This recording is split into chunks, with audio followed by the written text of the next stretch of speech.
Denboraldiko lehen partidua jokatu zuen larun batean Ursabal kiroldegian Tolosa Eskubaloi taldeak Uzin Aluminio Usurbilen aurka.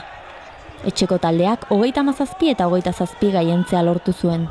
2 puntuak etxean geratuta sailkapeneko bigarren postuan daude tolosarrak.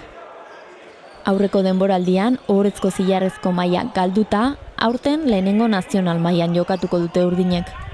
Gaur zan temporadako lehenengo partidua, eta hasieran kosta zaigu hastia, baina gero ja behin gu nahi genuen martxa jarri egunean, ikusi egun naiz eta partidua zaila izan resultaban aurrera eta gara, eta azkenian uste baino erresago irabazi du, eta importantena 2 puntu irabazi dugula eta hola segi behar dugula.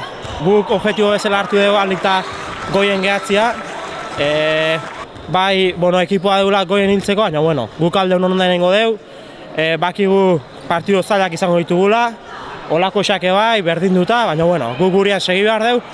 Ez dugu objektibo klaroik ez da, bakiguna aldik eta urrutina iritsi, eta zeinak, suerte pixkatekin eta ondo jolastuta, igual, goien ibili, eta zatik ez pixka peleatu gora jotzeko berriz. Lehen urtetik honean jokalari garrantzitsu asko jundia, eta sartu geha 2 gazte, urnietar bat, andoindar bat, eta gero juveniletatik eta juniorra dian batzuk gukin entrenatu eta batzutan gukin ibiltzea. Eta importantiak lehen urtetik honea izan ditugun bajak. Problema bat dala bestia dala, eta berrik intentatuko dugu alik eta ondo nahiten, eta ekipuan alik eta gore nahi izan.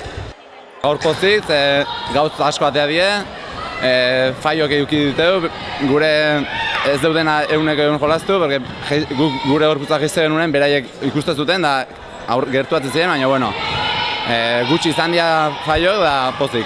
Lehen gorten urtea luzea izan zen, atzen gatu ginen, bagenekin hasieratik nola izan zela, baina gehixo espero genuen, baina nekatuta bukatu genuen, udaran deskansatu dugu, eta gogo askokin hasi gara. Hasieran liga hasi, partidoz ikusiko da ekipoak izan nuen jartzean, da lehenengo buelta eta gero ikusiko orduan esango dugu zein objektiboa. Hasiera batez, alik da aurrena gehatzea.